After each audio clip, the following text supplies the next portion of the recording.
يا أيها الذين آمنوا كتب عليكم الصيام كما كتب على الذين من قبلكم لعلكم تتقون.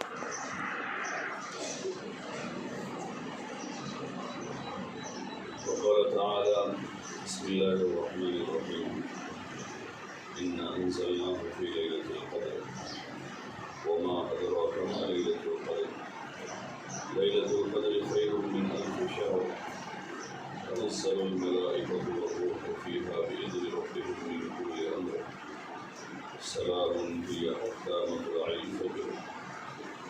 صدق الله العظيم. معزز پردہ-نشین خواتین،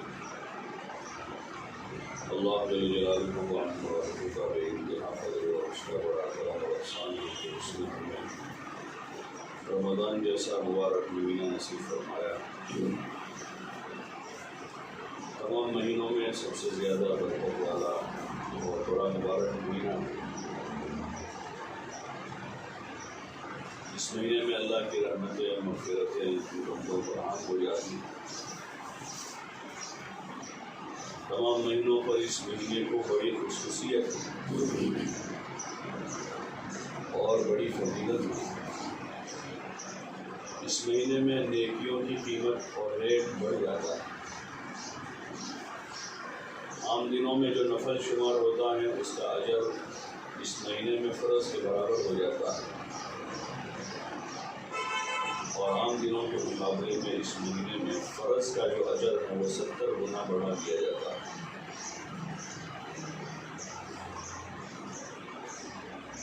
یہ اللہ ہی کی طرف سے اپنے بندوں پر خصوصی انعام ہے۔ اس پر ہم اللہ کا جتنا شکر ادا کریں تھوڑا، تو اس نے ہمیں یہ مبارک مہینہ ہماری زندگی میں عطا فرمایا۔ گزشتہ رمضان میں بہت سے لوگ ہمارے ساتھ تھے، اس رمضان میں وہ ہمارے ساتھ نہیں ہیں۔ ان کا اللہ کے گھر سے بلاوا آ گیا اور وہ زمین کے نیچے چلے گئے۔ اب وہ وہاں پہنچ کر روزے رکھنا چاہے، نماز پڑھنا چاہے، قرآن پڑھنا چاہے، نہیں پڑھ سکتے، وہاں روزے نہیں رکھ سکتے۔ اب وہ وقت ان کے ہاتھ سے گزر گیا۔ انہوں نے اپنی زندگی میں، اپنی حیاتی میں جتنے روزے رکھے، جتنے نمازیں پڑھی، جتنا قرآن پڑھا، جتنے اللہ کے اس کو بندوں کو حق ادا کیے، اس کا بدلہ ان کو ضرور ملے گا، لیکن اب آگے نئی نیکی وہ نہیں کر سکتے، وہ محتاج ہو گئے۔ ہمیں اللہ تعالیٰ نے مزید ایک چانس دیا ہے، ایک موقع دیا ہے۔ ہماری عمر کا 1 سال، 1 رمضان ہمارے ہاتھ لگا ہے۔ شکر گزار قدردان ہوتے ہیں۔ اس مبارک ایام کی، اس مبارک مہینے کی ہم قدر کریں، اور اس کی قدر یہ ہے کہ جن کاموں کو کرنے کا اللہ نے حکم دیا ہے ان کاموں میں اس مہینے میں زیادہ لگے، اور حضور علیہ السلام نے جیسا رمضان گزارا ہے ایسا ہم رمضان گزارنے کی کوشش کریں کہ یہ مبارک ایام، مبارک گھڑیاں، مبارک دن، مبارک راتیں ضائع اور برباد نہ ہو جائے۔ اپنے آپ کو خوب اعمال میں لگاویں۔ سب سے بڑی جو عبادت ہے اس مہینے کی وہ روزہ ہے، اور روزے کا معنی ہے طلوع صبح صادق سے لے کر غروب آفتاب تک بھوکے پیاسے رہنا، اور جتنے روزے کی پابندیاں ہیں ان پابندیوں کو پورا کرنا، اپنی آنکھیں اور اپنی زبان کا، اپنے کانوں کا گناہوں سے، ان اعضاء کو گناہوں سے بچانا، یہ بھی روزے کو خراب کرنے والی چیزیں ہیں۔ آنکھ کا غلط استعمال، کانوں کا غلط استعمال، زبان کا غلط استعمال۔ اس لیے صوفیہ کے یہاں تو جیسے کھانے پینے سے بچنے کا روزہ ہے، ایسے ان گناہوں سے بچنے کا بھی روزہ ہے۔ اس کا روزہ تو سال بھر ہے، ویسے کھانا پینا تو سال بھر جائز ہے، رمضان میں منع ہو جاتا ہے، لیکن آنکھوں سے غلط دیکھنا، کانوں سے غلط سننا، زبان سے غلط بولنا، یہ تو 24 گھنٹے ہر مہینے سال بھر زندگی بھر اس کا روزہ ہے کہ ہم اپنے ان اعضاء کی، اپنے جوارح کی گناہوں سے حفاظت کریں، اور یہی روزے کا مقصود ہے کہ روزے سے تقوی حاصل کیا جاتا ہے۔ لعلکم تتقون کتب علیکم الصیام کما کتب علی الذین من قبلکم لعلکم تتقون۔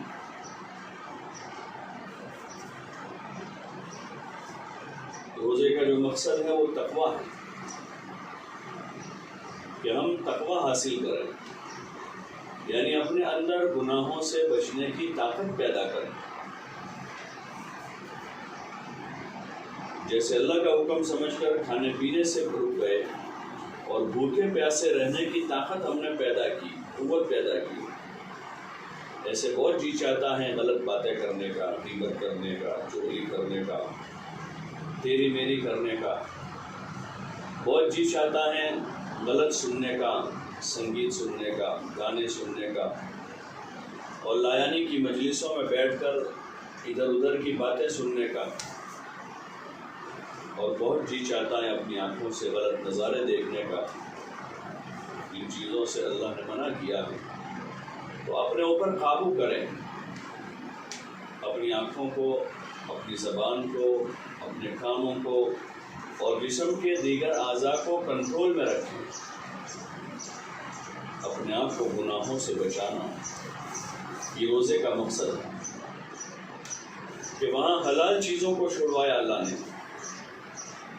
جو روزانہ کی ہماری خوراک ہے، جو حلال ہے ہمارے لیے کھانا، اس کو اللہ نے چھڑوایا کہ مشق کریں اس سے، کہ جب طے کر لیا اور نیت کر لی تو حلال چیزیں چھوڑنا آسان ہو گیا۔ ایسے ہی جن چیزوں سے اللہ نے منع کیا ہے، جو حرام چیزیں، جو ناجائز ہیں، ان چیزوں کو بھی چھوڑنے کی مشق کریں، اور وہی تقوی کی حقیقت ہے۔ وہ ایک طاقت ہمیں اپنے اندر پیدا کر دی جو روزے کا مقصد ہے۔ خالی صبح شام بھوکے پیاسے رہ لینا، سحری کھا لی، افطاری کر لی، ایک روزہ 2 3 4 مہینہ پورا کر لیا، اتنا مقصود نہیں ہے، بلکہ اس مہینے بھر کے روزوں سے اصول تقوی یعنی گناہوں سے بچنے کی طاقت اپنے اندر پیدا کر دی۔ تو مہینے بھر ان چیزوں سے بچتے رہیں گے تو طاقت پیدا ہوگی۔ لایانی کی مجلسوں سے، قرآن سے، تیری میری سے، بلکہ اللہ کے نیک بندوں کو دیکھا کہ وہ تو رمضان کے مبارک مہینے میں بعض ضروری باتوں کرنے سے بھی پرہیز کرتے ہیں کہ وہ بات مفضول ہے، اس کے مقابلے میں قرآن کی تلاوت، اللہ کا ذکر، دین کی دعوت وہ افضل کام ہے۔ یعنی اپنی جائز باتیں بھی کم کر دیتے ہیں، ملنے جلنے والوں سے دعا سلام کر لی، بات پوری ہو گئی، اب زیادہ بات چیت نہیں کرنی۔ کہ زیادہ کیا کرنا ہے؟ کہ زیادہ اللہ کا ذکر کرنا ہے۔ حضور صلی اللہ علیہ وسلم نے فرمایا کہ اس مہینے میں کثرت سے کلمہ طیبہ کا ورد کرو، لا الہ الا اللہ، کثرت سے اس کو پڑھیں، اور کثرت سے استغفار کریں۔ 4 کلمات کا حکم دیا حضور صلی اللہ علیہ وسلم نے، لا الہ الا اللہ، استغفر اللہ، اسألک الجنہ واعوذ بک من النار۔ ان 4 کلمات کو کثرت سے پڑھا کریں، چلتے پھرتے، اٹھتے بیٹھتے، سوتے جاگتے، کچن میں کام کرتے ہوئے، روٹی بناتے ہوئے، سالن پکاتے ہوئے، کپڑے دھوتے ہوئے، گھر کا جھاڑو لگاتے ہوئے، لا الہ الا اللہ، استغفر اللہ، اسألک الجنہ واعوذ بک من النار۔ حضور نے اس کی تاکید فرمائی۔ اس مہینے میں ان 4 کاموں کو کثرت سے کریں۔ اس میں پہلے تو یہ کہ کلمہ طیبہ اور استغفار کی کثرت، اور جہنم سے پناہ اور جنت کا سوال، جس کی یہ 4 کلمات ہیں، لا الہ الا اللہ، استغفر اللہ، اسألک الجنہ واعوذ بک من النار۔ اس کو کثرت سے پڑھیں، زیادہ وقت اس میں صرف کریں، کام کاج کرتے ہوئے، چلتے پھرتے، اٹھتے بیٹھتے۔ باقی جو فرصت کا وقت اب ہے اس میں کلام پاک کی تلاوت کریں، یہ اللہ کا کلام ہے، قرآن اللہ کی کتاب ہے۔ قرآن پڑھنے والے سے اللہ باتیں کرتا ہے۔ جیسے کسی کا میسج آیا ہم پڑھتے ہیں تو وہ ان کی بات ہے جو ہم پڑھ رہے ہیں، وہ ہم سے بات کر رہا ہے میسج کے ذریعے سے۔ کسی کا خط ہم پڑھتے ہیں، وہ خط کے ذریعے سے ہم سے بات کر رہا ہے۔ بیٹے کا خط آیا ہے، بیٹی کا خط آیا ہے، بھائی کا خط آیا ہے، بہن کا خط آیا ہے، ہم اس کو پڑھتے ہیں تو خط میں اس نے اپنی بات کو لکھا ہے جو ہم پڑھ رہے ہیں۔ پڑھتے جاتے ہیں، خوش ہوتے جاتے ہیں کہ میرے بیٹے کا خط ہے، یہ میری بیٹی کا خط ہے۔ ایک بار پڑھتے ہیں، دوبارہ پڑھتے ہیں۔ بیٹا کہیں دور رہتا ہے اور وہاں سے اس نے اپنی ماں کو خط بھیجا ہے، بھائی ہے جس نے اپنی بہن کو خط بھیجا، اپنی خیر خبر لکھی ہے اس نے، تو اس کا خط پڑھتے جاتے ہیں کہ اس سے بات ہو رہی ہے۔ ایسے کلام الہی، کلام اللہ شریف اللہ کی باتیں ہیں۔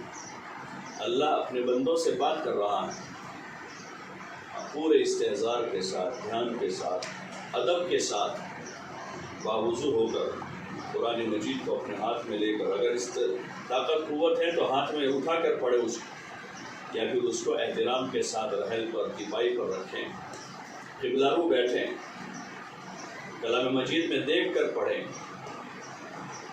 باوضو بیٹھیں اور یکسو ہو کر بیٹھیں کہ بیچ میں کئی بات چیت نہ کرنی پڑے۔ اللہ سے باتیں چل رہی ہیں۔ ہم فون پر کسی سے بات کرتے ہیں، بچے آوے ان کو دور کر دیتے، کبھی ہماری بات چل رہی ہے، ان سے بات نہیں کرتے ہم۔ اللہ سے ہم باتیں کر رہے ہیں کلام الہی کے ذریعے سے۔ یکسو ہو کر کمرے میں بیٹھیں اور اللہ کے کلام کو مزے لے کر پڑھیں، مزے لے کر پڑھیں اس کو۔ حدیث پاک میں حضور علیہ السلام نے فرمایا زینوا القرآن باصواتکم، کہ قرآن کو اپنی آواز کے ذریعے سے مزین کرو، اچھی آواز میں پڑھنا چاہیے قرآن، اور ترتیل کے ساتھ پڑھیں۔ ورتل القرآن ترتیلا، تو قرآن کو ترتیل سے پڑھیں، یعنی اس کی تجوید اور ترتیل کی رعایت کے ساتھ، مخارج کی صحت کے ساتھ اور اطمینان کے ساتھ پڑھیں، تیزی کے ساتھ نہ پڑھیں۔ جن کو پڑھنا نہیں آتا ہے تو وہ پڑھنا سیکھیں، اتنی دیر میں قرآن شریف کو پڑھنا سیکھیں، روزانہ 2 آیتیں سیکھیں گے، صحیح ہو جائے گا، لیکن اطمینان سے پڑھیں۔ من میں بعض لوگ پڑھتے ہیں بالکل کہ خالی دیکھ رہے ہیں اس کو، تو ان کو تلاوت کا ثواب نہیں ملے گا۔ جن کو پڑھنا نہیں آتا ہے اور رغبت کے ساتھ، شوق کے ساتھ کلام مجید کو اٹھا کر وہ صرف دیکھتے رہیں گے تو ان کو دیکھنے کا ثواب ملے گا، کیونکہ ان کو پڑھنا نہیں آتا ہے۔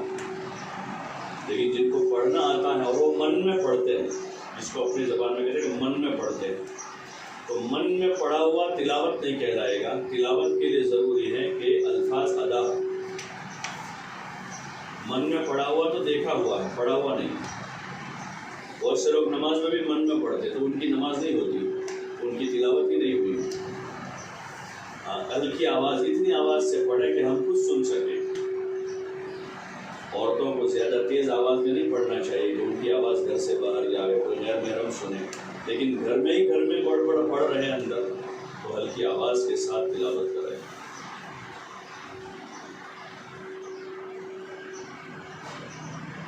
اور ٹھہر کر پڑھیں اس کو۔ فضائل قرآن میں حضرت شیخ رحمۃ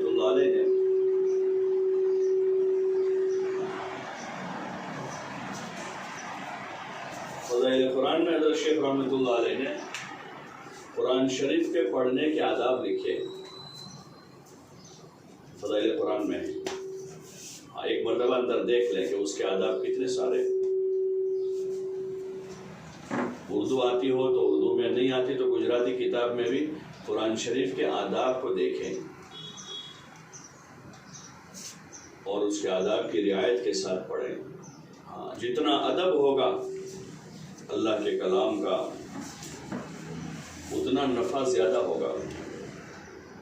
تلاوت کے ذریعے سے اللہ کا تعلق بڑھے گا، اللہ سے محبت بڑھ جائے گی۔ جس کا کلام لوگ پڑھتے ہیں ان سے محبت ہو جاتی ہے. اخبار پڑھتے پڑھتے دیکھتے ہیں لوگوں کو کہ اخبار والوں سے محبت ہو جاتی ہے، تو جب تک پورا پڑھ لیتے نہیں وہاں تک سوتے نہیں.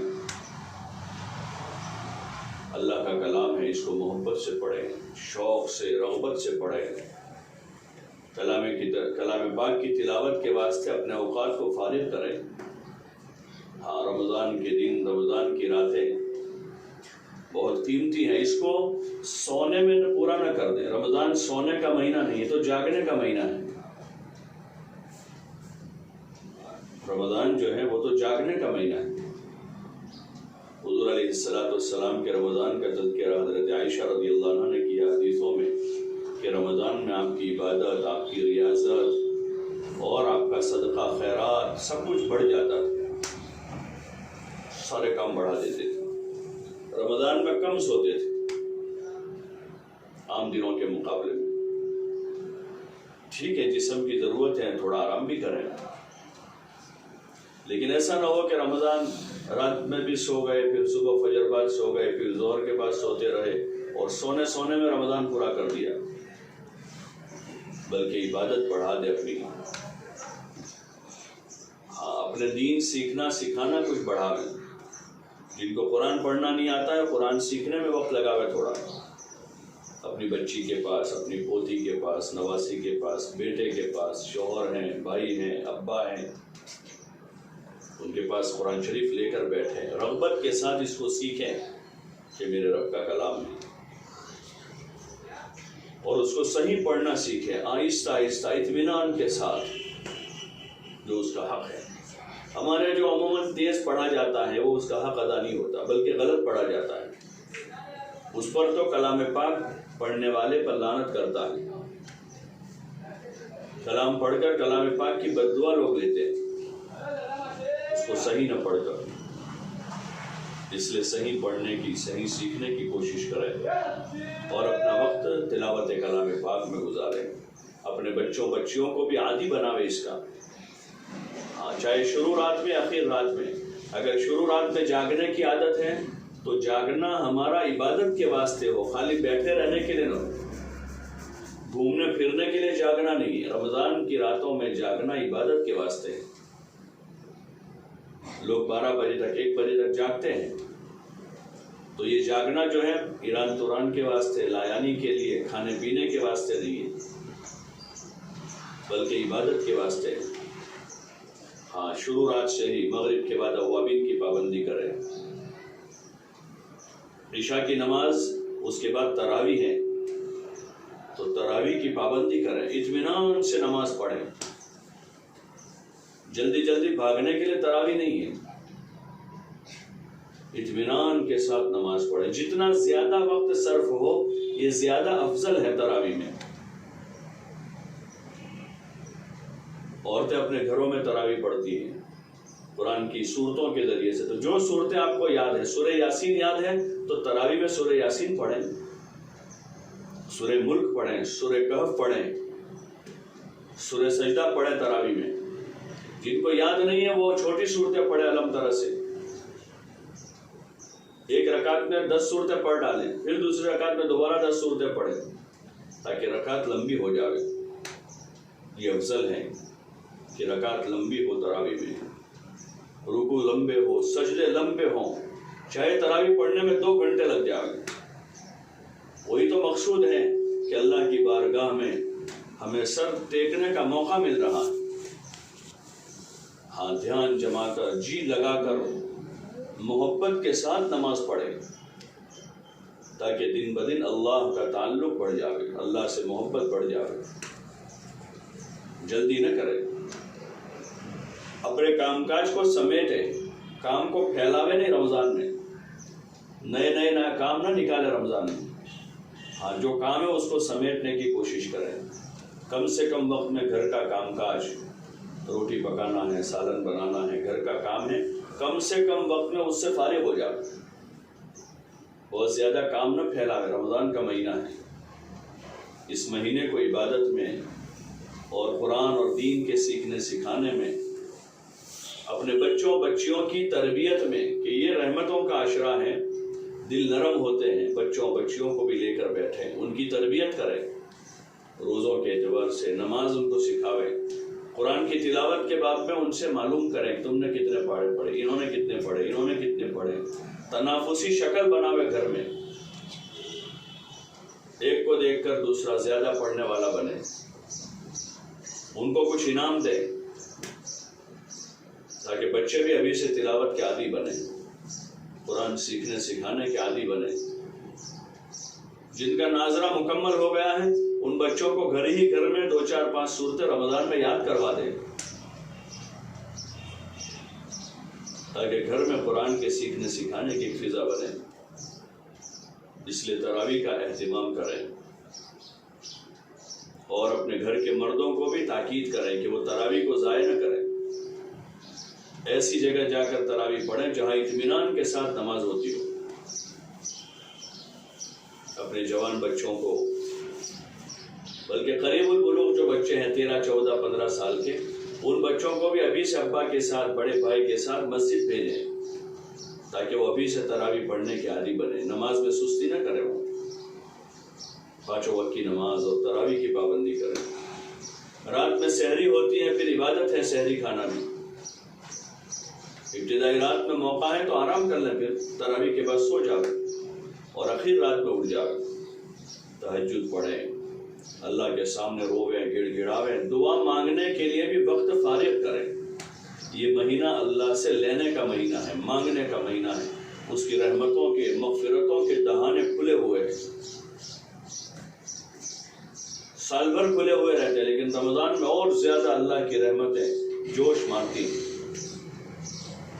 دعا مانگنے کے لیے وقت نکالیں، اللہ کے سامنے رویں، گڑ گڑاویں، اپنی بات کو منوانے کی کوشش کرے اللہ سے کہ اللہ تو میرا یہ کام کر دے، میرا یہ مسئلہ حل کر دے، چاہے اپنی دنیاوی حاجتیں ہو یا آخرت کی حاجتیں ہیں، اللہ سے خوب رویں، گڑ گڑاویں، اس سے مانگیں۔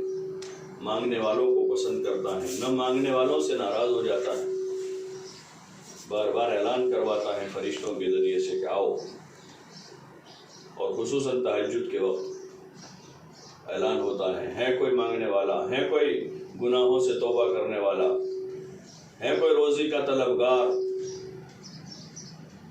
تو اس وقت ہم اپنی عرضی پیش کریں اور پوری قوت کے ساتھ اللہ سے مانگیں، اللہ کے دربار میں رویں، گڑ گڑاویں، بچوں کو بھی دعا مانگنے کا عادی بناویں، ہاں سب کو جگاویں صبح تہجد میں۔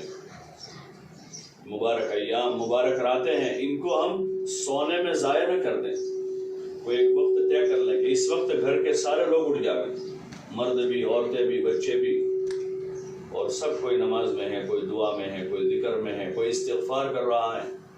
اتنے میں سحری تیار ہو گئی تو سب مل جل کر سحری کھا لیں، اس کو بھی عبادت سمجھ کر کھاوے کہ سحری کا کھانا بھی عبادت ہے، اور پھر فجر کی نماز کی پابندی کرے۔ یہ نہ ہو کہ رات میں تھوڑی دیر جاگ کر فجر کی نماز ضائع کر دے، بلکہ فجر کی پابندی کرے۔ مردوں کو مسجد بھیجیں کہ وہ مسجد جا کر ادا کریں، عورتیں اپنے گھروں میں پابندی کریں، اور پھر دن بھر جو ہمارے اوقات ہیں اس کے اپنے کام کاج کی رعایت کے ساتھ زیادہ وقت کلام پاک کی تلاوت میں، کلام پاک کو سیکھنے سکھانے میں، اپنی ضرورت کا دین سیکھنے سکھانے میں لگاویں۔ رشتہ داروں کو بھی ابھی دور سے سلام کر دیں، بہنوں کو، بھائیوں کو، اماں کو، خالہ کو، نانی کو، دادی کو، سب کو دور سے سلام کرتے رہیں۔ 2-5 منٹ کی ملاقات ہو گئی، کافی سمجھے اس کو۔ ہاں جہاں کہیں کوئی تقاضا ہے، والدین بوڑھے ہیں، ان کی خدمت کی ضرورت ہے تو ضرور خدمت کریں ان کی۔ باقی والدین تندرست ہیں، بیٹی بھی تندرست ہے، اور روزانہ شام کو ماں کے گھر، دوسرے دن شام ہوئی کہ بہن کے گھر، تو پورا رمضان اس میں ضائع ہو جائے گا، اور باتوں باتوں میں رمضان گزر جائے گا۔ خصوصاً 1 مہینہ اگر سنبھال لیں گے تو علماء نے لکھا ہے کہ جس کا رمضان اچھا گزرے گا ان کا پورا سال اچھا گزرے گا۔ ہاں رشتہ داروں سے ضرور صلہ رحمی کرنا ہے، جو غریب رشتہ دار ہیں ان کا تعاون کریں، ان کی افطاری میں، ان کی سحری میں ان کی مدد کریں۔ لیکن یہ جو ہمارے یہاں رواج بنا ہوا ہے، شام کو مغرب کے بعد یا عشاء کے بعد عورتیں بچوں کو لے کر یا بچوں کے بغیر ماں کے گھر، بہن کے گھر، بھائی کے گھر، پھوپھی کے گھر، خالہ کے گھر روزانہ 2 گھنٹے 3 گھنٹے 4 گھنٹے ضائع ہو جاتے ہیں بغیر کسی کام کے، ویسے ہی بیٹھے رہتے ہیں، اور اس میں عشاء کی نماز میں تاخیر ہو رہی ہے، تراویح میں سستی ہو رہی ہے، ایران توران کی باتیں ہو رہی ہیں، تیری میری ہو رہی ہے، جھگڑے ہو رہے ہیں، غیبتیں ہو رہی ہیں اس میں۔ ان سب چیزوں سے اپنے آپ کو بچاویں، اپنے گھر میں رہے، دور سے دعا سلام کر لیں، مقررات دن میں کسی وقت میں جا کر 5-10 منٹ ملاقات کر لیں، صلہ رحمی کرنی ہے، خیر خیریت پوچھنی ہے، کوئی بیماری سیماری عیادت کرنی ہے تو 5-10 منٹ دن کے وقت میں کسی وقت چلے جا کر، کم سے کم وقت میں، تاکہ ہمارا وقت ضائع نہ ہو۔ اسلام میں جہاں عیادت اور تعزیت کا دین ہے تو اس کا طریقہ بھی بتایا ہے۔ علماء نے لکھا ہے کہ کسی کے گھر ہم عیادت کے لیے جاوے، کوئی بیمار کو دیکھنے جاوے تو کتنی دیر بیٹھیں گے؟ علماء نے لکھا کہ اتنی دیر بیٹھیں جتنی دیر گرم پتھر پر بیٹھتے ہیں۔ کہ ہم کسی جگہ گئے اور ایک گرم پتھر تھا، اس پر بھول سے بیٹھ گئے ہیں تو کتنی دیر بیٹھیں گے اس کے اوپر؟ فوراً کھڑے ہو جائیں گے۔ عیادت کے لیے گئے، خیر خیریت پوچھ لی، جن کی عیادت ہے ان کو دعا دے دی، اور اب وہاں سے ہم نکل جائیں تو 2 منٹ 4 منٹ لگیں گے، اس سے زیادہ وقت نہیں جائے گا۔ کوئی بیمار تھا، عیادت کر لی، کوئی مصیبت میں تھا، تعزیت کر لی۔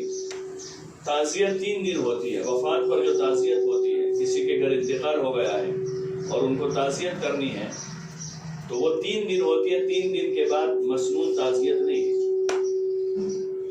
ہمارے ماحول میں رواج بنا ہوا ہے، کسی شوہر کا، کسی کے شوہر کا انتقال ہوا، بیوی عدت میں ہے تو لوگ 4 مہینے 10 دن تک روزانہ ڈیرا ڈال دیتے وہاں، صبح شام صبح شام صبح شام، روزانہ 25-50 لوگ ملنے جاتے ہوں۔ حالانکہ تعزیت مسنونہ 3 دن تک۔ پھر اگر اس عورت کو خدمت کی ضرورت ہے یا انسیت کی ضرورت ہے تو جو قریبی رشتہ دار عورتیں، اس کی بہنیں ہیں، اماں ہیں اور قریبی رشتہ دار ہیں، وہ عورتیں ان کے تعاون کی شکل بناتے آپس میں مل جل کر۔ باقی ہفتہ ہوا کہ چلو بھائی بہت دن ہو گیا دوبارہ جاوے، یہ مسنون عمل نہیں ہے، یہ مسنون کام نہیں ہے۔ ہاں، اس لیے خصوصاً اس مبارک مہینے میں ادھر ادھر جانے سے، رشتہ داروں میں زیادہ جانے سے اپنے آپ کو بچاوے۔ اپنے گھر میں رہ کر اپنے اعمال کی، اپنی نماز، اپنا روزہ، اپنی تلاوت، اپنا ذکر، اپنا صدقہ اور خیرات، اپنے بچوں کی تربیت اور جو حقوق واجب ہمارے ذمے ہیں، ماں باپ کی خدمت ہے، شوہر کی خدمت ہے، جو واجب حقوق ذمے ہیں، ان واجب حقوق کی ادائیگی میں اپنا وقت لگاوے۔ عید کی تیاری بھی اس طرح سے کر لیں کہ زیادہ وقت ہمارا اس میں نہ لگے، ورنہ پھر 15 رمضان کے بعد سے پورے 15 روزے جو ہیں وہ کبھی تو کوئی ازار کا کپڑا خریدنے جا رہا ہے، کوئی قمیص کا کپڑا لینے جا رہا ہے، کوئی دوپٹہ خریدنے جا رہا ہے، کوئی جوتے خرید رہا ہے۔ ابھی آج اس بچے کے دلائے، کل کو وہ بچہ ہے، پرسوں لڑکی کا، اور اس کے بعد نواسی کا ہے، اور اس کے بعد منگیتر کا ہے، اور اس کے بعد داماد کو دینے کا ہے۔ تو کیا رمضان اس وقت سے اللہ نے دیا تھا کہ رمضان جیسا مبارک مہینہ، رمضان جیسے مبارک مہینے کی مبارک راتیں ہم رسم و رواج میں ضائع کر دیں؟ یہ تو اللہ سے لینے کا مہینہ ہے۔ اپنی ضروریات کو سمیٹیں، گھر کے مردوں کے ذریعے سے ضرورتیں منگوا لیں اور زیادہ رسومات پر توجہ نہ دیں۔ دین کو دین بناویں، خالص بناویں۔ حضور کا طریقہ سنت والا طریقہ ہے، سادگی والا طریقہ ہے، حیا والا طریقہ ہے، اس کو اپنے گھر میں جگہ دیں، اپنی بچیوں کو ابھی سے اس کی تعلیم کریں۔ ہاں، رمضان بھر روزے رکھ کر عبادت کر کے عید کے دن بے حیا بننے کے لیے رمضان اللہ نے دیا تھا۔ رمضان بھر روزے رکھ کر آخری عشرے میں اعتکاف کر کے عید کے دن بے حیا بن کر نکلنے کے لیے اللہ نے رمضان دیا تھا۔ اللہ نے رمضان تو تقویٰ لینے کے لیے دیا تھا کہ پہلے زندگی میں برقع نہیں تھا، ابھی رمضان آیا، اس رمضان میں نیت کر لی کہ اب ہمارا جسم کوئی غیر محرم نہیں دیکھے گا۔ پہلے زندگی میں خرافات تھے، فیشن پرستی تھی، کپڑوں میں، جوتوں میں، چپلوں میں۔ ابھی رمضان آیا ہے، اس رمضان میں تقویٰ حاصل کریں اور فیشن والی زندگی سے بچائیں اپنے آپ، اس کو چھوڑ دیا۔ پہلے زندگی میں غیر محرم سے بے تکلف بات کرتے تھے، اب رمضان آیا ہے، رمضان میں تقویٰ حاصل ہوا تو اب رمضان آتے ہی اب کسی غیر محرم سے بات کرنا چھوڑ دیا ہے۔ یہ رمضان کا اثر ہو۔ پہلے نمازوں میں سستی تھی، اب نماز کی پابندی کر لی۔ پہلے پردے میں کمی تھی، اب پردے کی کمی کی تکمیل کر لی ہے۔ پہلے دیگر حقوق کے معاملے میں زیادہ رعایت نہیں کرتے تھے، اب رمضان آیا ہے، رمضان سے ہم نے تقویٰ لیا اور اب سب کا حق ادا کر رہے ہیں، ماں باپ کا، بھائی بہنوں کا، رشتہ داروں کا، شوہر کا، اولاد کا، پڑوسیوں کا۔ اس لیے کوشش کریں اس کی یہ مبارک مہینہ ہمارا حصول تقوی میں، تقوی حاصل کرنے میں گزرے اور ہمارا دین بڑھے، گناہوں سے ہم بچنے والے بنیں، اللہ سے ہمارا تعلق مضبوط ہو، حضور پاک صلی اللہ علیہ وسلم کی مبارک سنتوں پر زندگی ہماری آ رہی ہو اور ہم اپنے بچوں کو بھی یہی دے رہے ہوں، اپنی بچیوں کو یہی دے رہے ہوں۔ ہاں، ایک بہترین زندگی ہے یہ رمضان اس کا ذریعہ بن جائے اور ہر قسم کی لایانی سے، ہر قسم کے گناہوں سے توبہ کر لے، اللہ سے معافی مانگ لے، بڑا معاف کرنے والا ہے۔ آج تک جو ہم سے کمی رہی، کوتاہی ہوئی ہے، اللہ سے معافی مانگے۔ افطار کے وقت وہ اپنے بندوں کو معاف کرتا ہے۔ افطار کے وقت، روزانہ افطار کے وقت جہنم سے خلاصی ہوتی ہے، اللہ تعالیٰ بخشش کرتا ہے۔ سحری کے وقت دعائیں قبول کرتا ہے، تو اپنے آپ کو بخشوا لے اللہ کے دربار میں، اپنے لیے معافی مانگے، بچوں کے لیے، اپنے ماں باپ کے لیے، بھائی بہنوں کے لیے، اپنے مرحومین کے لیے، اور پاک صاف ہو جاوے اور آئندہ اچھی زندگی گزارنے کی نیت بناوے کہ اب اچھی زندگی گزارنی ہے، اعمال والی زندگی، اللہ کی رضا والی زندگی، حضور صلی اللہ علیہ وسلم کی مبارک سنتوں پر عمل کرتے ہوئے زندگی گزارنی ہے۔ اس کی نیت بنا کر رمضان سے اس پر عمل شروع کر دے، اس پر عمل رمضان سے شروع کر دے۔ لوگوں کے ساتھ معاملات خراب ہیں، بھائی بہنوں کے ساتھ، پڑوسیوں کے ساتھ، رشتہ داروں کے ساتھ معافی تعافی کر لیں۔ ہاں، سب کے ساتھ صلہ رحمی کریں، کسی سے لڑائی نہیں، کسی سے جھگڑا نہیں۔ ٹھیک ہے، دنیا میں انسان ہے، ہو جاتا ہے، فرشتے تو نہیں ہم، کبھی کسی سے چوک ہو گئی، کبھی ہم سے ہو گئی تھی، معافی تعافی کریں، دل بڑا کر دیں اور دل کو صاف رکھیں۔ ہم گندے کپڑے پسند نہیں کرتے ہیں، ہم نے کپڑے پہنے اور اس پر گندگی لگی تو اس کو اتار دیتے ہیں کہ ایسے کپڑے ہم نہیں پہنتے، لوگ کیا کہیں گے، گندے کپڑے پہنے ہیں، گندا دوپٹہ پسند نہیں کرتے ہیں، تو کیا گندا دل پسند کریں گے، جس کو ہر وقت 24 گھنٹے اپنے ساتھ رکھنا ہے۔ اپنا دل صاف کریں تمام قسم کی گندگیوں سے، حسد سے، کینے سے، بغض سے، عداوت سے، ہاں، حب جاہ سے، حب مال سے، تمام قسم کی رذائل سے اپنے قلب کو صاف کرنا ہے۔ یہ لا الہ الا اللہ کی کثرت جو ہے اس کا ذریعہ ہے۔ جتنا کلمہ طیبہ کو پڑھیں گے دل صاف ہوتا جائے گا، اللہ کے ذکر سے دل صاف ہوتے ہیں۔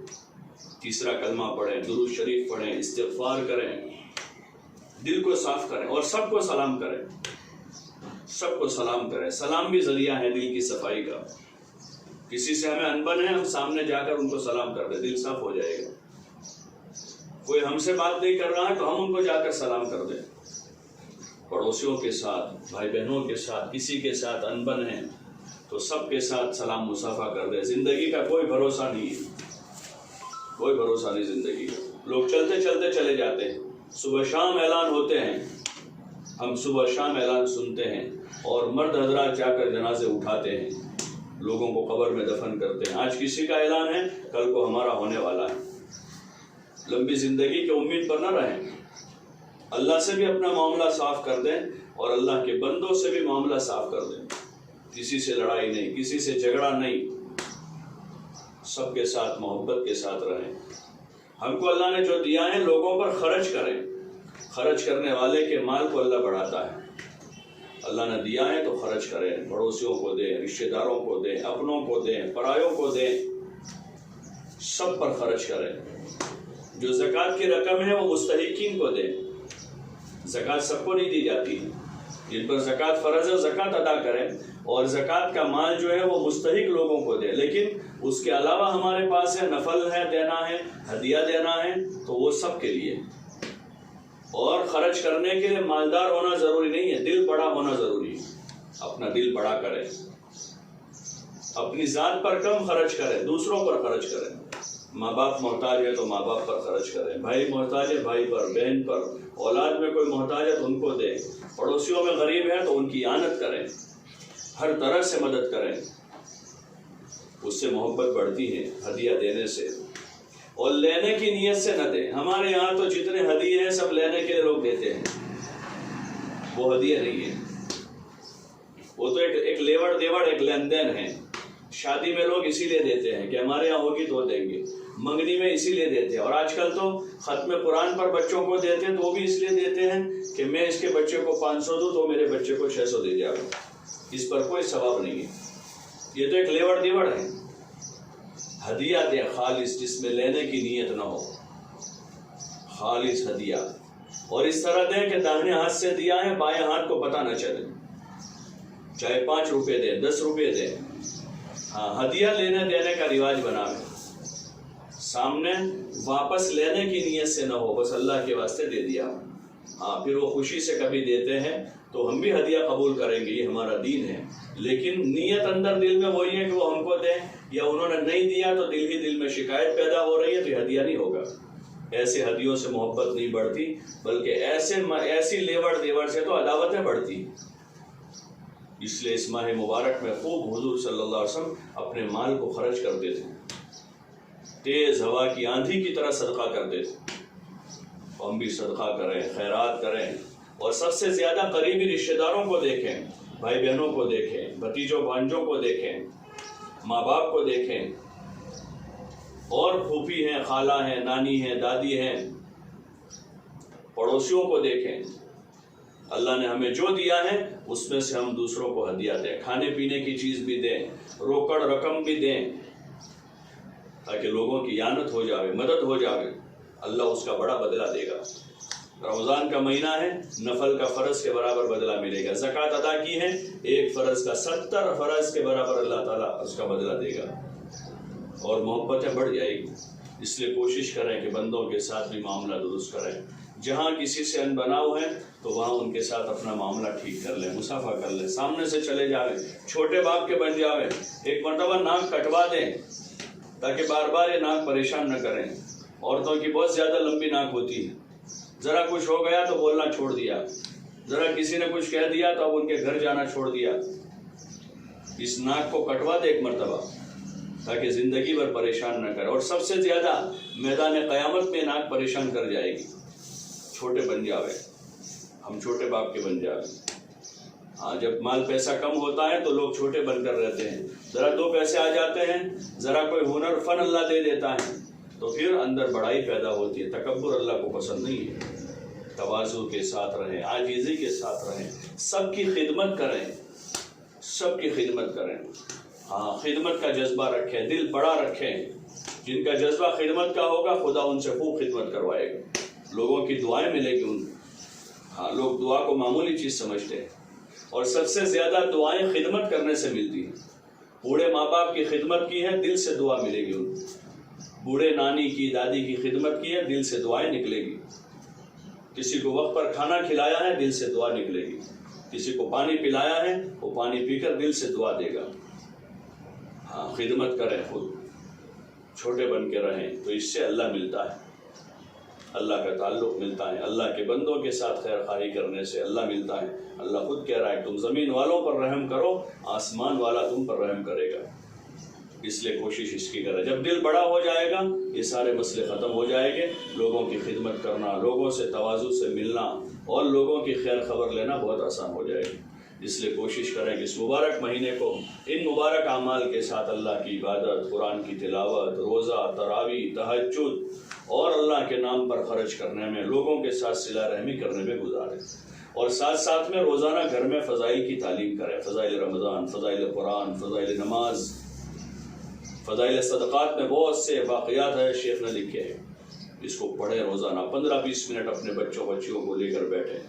رمضان میں تعلیم کا خوب اہتمام کریں، یہ جو ہفتہ واری تعلیم ہے اس میں خود پابندی کریں، اور اپنے محلے کی دیگر بہنوں کو بھی یہاں پر لانے کی کوشش کریں کہ وہ بھی آویں، یہاں دین کی باتیں سنیں، تاکہ ان کی جہالت غفلت دور ہو جاوے اور وہ بھی روزہ نماز تراویح کی پابندی کرنے والی بنے، ان کا بھی دل صاف ہو جاوے، اللہ سے تعلق پیدا ہو، حضور علیہ السلام سے سچی محبت پیدا ہو جاوے۔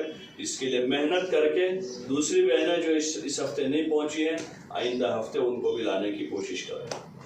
اس طرح سے دین کی باتیں کہتے سنتے رہیں گے، تعلیم کے حلقوں میں آتے جاتے رہیں گے تو دھیرے دھیرے ہمارے دین میں، دین کی طلب میں اضافہ ہوگا، اللہ رسول کے تعلق میں اضافہ ہوگا، اور دھیرے دھیرے ہم اپنی آخرت بنانے کے اوپر پڑ جائیں گے۔ چند دن یہاں رہنا ہے دنیا میں، باقی مر کے قبر میں ہی جانا ہے، یہاں چاہے آدمی کچھ بھی کر لے، وہاں کام آنے والے اعمال یہی ہیں، اور عقل مند لوگوں کی علامت یہی ہے کہ موت کے بعد آنے والے کاموں میں اپنے آپ کو مشغول کر دیں، تمام قسم کی لایانی سے اپنے آپ کو بچا لیں۔ اس لیے اس کی خود بھی کوشش کریں اور اپنے بچوں بچیوں کو بھی، اپنے ملنے جلنے والوں کو بھی اسی کی دعوت دیں، گھر میں ان باتوں کا مذاکرہ کریں، اور اپنی جو ضرورت کے مسائل علماء سے پوچھیں۔ روزوں کے مسائل ہیں، روزہ کب رکھنا ہے، کب چھوڑنا ہے، روزہ کیسے مکروہ ہو جاتا ہے، کیسے فاسد ہو جاتا ہے، نماز اور طہارت کے مسائل ہیں، زکوٰۃ کے مسائل ہیں، صدقہ فطر آگے آئے گا تو اس کے مسائل ہیں، جو ہمارے ضرورت کا دین ہے اس کے مسائل یاد رکھ کے معلوم کریں علماء سے، اور مسئلے کی رعایت کے ساتھ ہر کام کو صحیح کرنے کی کوشش کریں تاکہ بارگاہ خداوندی میں ہمارا عمل قبول ہو جاوے۔ اللہ تعالیٰ عمل کی توفیق عطا فرماوے۔ اللہم لک الحمد کلہ ولک الشکر کلہ ولک الملک کلہ ولک الخلق کلہ بیدک الخیر کلہ والیک ارجع الامر کلہ۔ اللہم لا احصی ثناء علیک انت کما اثنیت علی نفسک اللهم لا أحصي ثناء عليك أنت كما أثنيت على نفسك اللهم صل وسلم وبارك على سيدنا مولانا محمد النبي الأمي وعلى آله وسلم تسليما ربنا إننا آمنا فاغفر لنا ذنوبنا وقنا عذاب النار ربنا إننا آمنا فاغفر لنا ذنوبنا وقنا عذاب النار ربنا آتنا في الدنيا حسنة وفي الآخرة حسنة وقنا عذاب النار وادخلنا الجنة مع الأبرار يا عزيز يا غفار يا أحد الصمد الذي لم يلد ولم يولد ولم يكن له كفوا أحد اللهم إن قلوبنا ونواصينا وجوارحنا بيدك لم تملكنا منها شيئا فإذا فعلت ذلك بنا فكن أنت ولينا واهدنا إلى سواء السبيل اللهم اشرح صدورنا للإسلام اللهم حبب إلينا الإيمان وزينه في قلوبنا وكره إلينا الكفر والفسوق والعصيان اللهم اجعلنا من الراشدين اللهم اجعلنا من الراشدين اللهم اجعلنا من الراشدين اللهم توفنا مسلمين والحقنا بالصالحين غیر خزایا ولا ندامہ ولا مفتونین۔ یا اللہ ہمارے گناہوں کو معاف فرما، ہماری خطاؤں سے درگزر فرما، ہماری سیئات کو حسنات سے مبدل فرما، اپنا فضل و کرم شامل حال فرما۔ یا اللہ ہمارے ماں باپ کی مغفرت فرما، ہمارے بھائی بہنوں کی، رشتہ داروں کی، عزیز و اقارب کی مغفرت فرما۔ یا اللہ ہمارے دوستوں کی مغفرت فرما۔ یا اللہ پوری امت کی پوری مغفرت فرما دے۔ یا اللہ اپنے محبوب کی پوری امت کی پوری مغفرت فرما۔ امت کے حال پر رحم فرما، امت کے حال پر کرم فرما، امت کی بگڑی بنا دے، امت کے گنہگاروں سے درگزر فرما دے۔ یا اللہ یہ بڑا مبارک مہینہ ہے، رحمتوں کا عشرہ ہے۔ یا اللہ اپنی رحمتیں ہم پر نازل فرما۔ یا اللہ پوری امت کو اپنی رحمت کے سائے میں جگہ نصیب فرما دے۔ یا اللہ ہم تیری رحمتوں کے محتاج ہیں، مولا پوری امت کو اپنی رحمت کے سائے میں جگہ نصیب فرما۔ مولا اس مہینے میں تو اپنے کروڑوں بندوں کی مغفرت فرماتا ہے، ہماری مغفرت فرما دے۔ یا اللہ ہماری مغفرت فرما دے، ہمارے ماں باپ کی، ہمارے اہل و عیال کی مغفرت فرما دے۔ یا اللہ پوری امت کی پوری مغفرت فرما، امت کے گنہگاروں کو سچی پکی توبہ کی توفیق عطا فرما۔ یا اللہ اس مبارک مہینے کو غفلت کے ساتھ گزارنے سے ہماری حفاظت فرما۔ یا اللہ اس مہینے کی قدردانی کی ہمیں توفیق عطا فرما۔ یا اللہ نماز کا حق ادا کرنے کی توفیق عطا فرما، تلاوت کلام پاک کو یا اللہ اس کے حق کی رعایت کے ساتھ ادا کرنے کی توفیق عطا فرما۔ تراویح کی ہمیں توفیق عطا فرما، رات کے اندھیریوں میں مولا تیرے سامنے کھڑے ہو کر تجھ سے راز و نیاز کرنے کی ہمیں توفیق عطا فرما۔ یا اللہ جتنے اعمال و احکام تیری طرف سے ہمارے اوپر آئے ہیں یا اللہ ان کو ادا کرنے کی ہمیں طاقت اور قوت عطا فرما۔ یا اللہ ہمیں طاقت اور قوت عطا فرما، صحت اور عافیت عطا فرما۔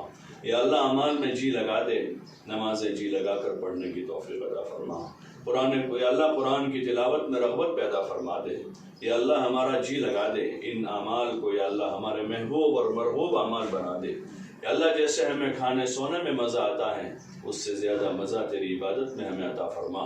نماز میں تلاوت میں مزہ عطا فرما، یا اللہ تراویح میں ہمیں مزہ عطا فرما، یا اللہ روزوں کی لذت سے ہمیں آشنا فرما، یا اللہ اپنی معرفت کا نور عطا فرما، اپنی محبت کا جام پلا دے، اپنے محبوب صلی اللہ علیہ وسلم کی سچی پکی محبت عطا فرما کر یا اللہ اپنے محبوب کے طریقوں پر زندگی گزارنے کی توفیق عطا فرما، یا اللہ فیشن کی لعنت یا اللہ ہمارے دلوں میں اس کی نفرت پیدا فرما دے، یا اللہ حیا اور سادگی والی زندگی ہماری ماں بہنوں کو عطا فرما دے، یا اللہ تمام قسم کی لایانی سے اور تمام قسم کے گناہوں سے ہماری اور پوری امت کی حفاظت فرما، یا اللہ تو جیسی چاہتا ہے ویسی زندگی گزروا دے، اپنی منشا ہمیں سمجھا دے اور اپنی منشا کے مطابق زندگی گزارنے کی ہمیں توفیق نصیب فرما۔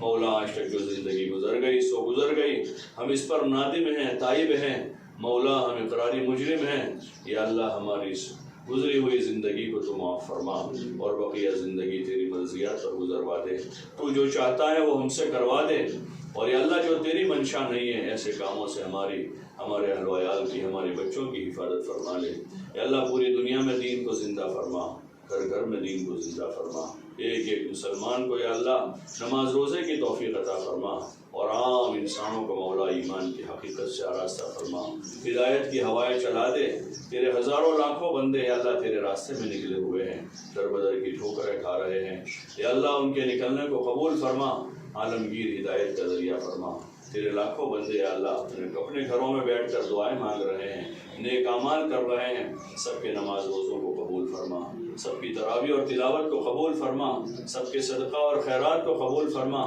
سب کی دعاؤں کو قبول فرما، ان کی دعاؤں میں ہمارا حصہ مقدر فرما، یا اللہ اپنے نیک بندوں کی دعاؤں میں ہمارا حصہ مقدر فرما، اور یا اللہ ان کے اعمال کی برکت سے پوری دنیا پہ مولا امن و امان کی فضائیں قائم فرما، تمام وباؤں اور بلاؤں کو عافیت سے دور فرما، یا اللہ تمام بلاؤں اور وباؤں سے امت کو نجات عطا فرما، جتنے لوگ بیمار ہیں سب کو شفائے کاملہ عاجلہ مستمرہ دائمہ نصیب فرما، مقروضین کے قرضوں کا انتظام فرما، بے گھروں کو گھر نصیب فرما، بے اولادوں کو نیک صالح اولاد نصیب فرما، پریشان حالوں کی پریشانیوں کو دور فرما، مولا پریشان حالوں کی پریشانیوں کو دور فرما، پریشانیوں کو دور کرنے والی ذات تیری ہی ذات ہے، مولا تیری مخلوق پریشان ہے، مولا تیرے محبوب کی امت پریشان ہے، یا اللہ پوری امت پر سے تمام قسم کے عذاب کو، تمام قسم کے بلاؤں وباؤں کو یا اللہ عافیت کے ساتھ دور فرما، پوری دنیا میں امن و امان کی فضائیں قائم فرما، عالمگیر ہدایت کے یا اللہ دروازے کھول دے،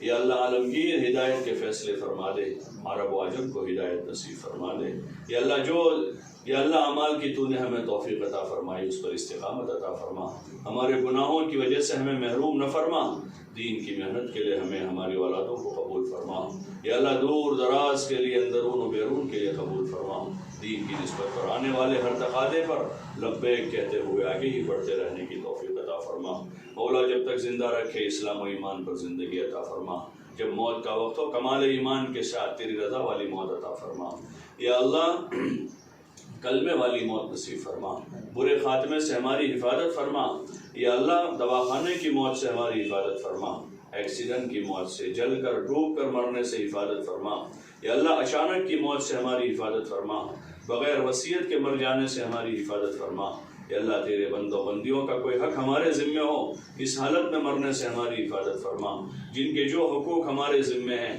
مولا موت سے پہلے ادا کر دینے کی توفیق عطا فرما، ہر اس بری موت سے جس سے حضور علیہ السلام نے پناہ مانگی ہیں، یا اللہ ہم بھی تو اس سے پناہ مانگتے ہماری حفاظت فرما، کلمے والی موت عطا فرما، یا اللہ تیرے راستے کی موت نصیب فرما، حضور علیہ السلام کے مبارک دیار میں صحابہ کا پڑوس نصیب فرما، آخرت کی منزلیں ہمارے لیے آسان فرما، قبر کے عذاب سے، جہنم کے عذاب سے ہماری حفاظت فرما، شدت حساب سے ہماری حفاظت فرما، آخرت کی ابدی ہلاکتوں سے ہماری حفاظت فرما، یا اللہ حضور علیہ السلام کے مبارک ہاتھوں جامع کوثر نصیب فرما، مولا اپنے ہی فضل سے، اپنے کرم سے حضور علیہ السلام اور صحابہ کی مبارک جماعت کے ساتھ ہمارا حشر فرما، یا اللہ اپنے فضل و کرم سے ہم سب کو جنت الفردوس میں ٹھکانہ نصیب فرما، وصلی اللہ وسلم علی النبی الکریم وعلی آلہ وصحبہ اجمعین برحمتک۔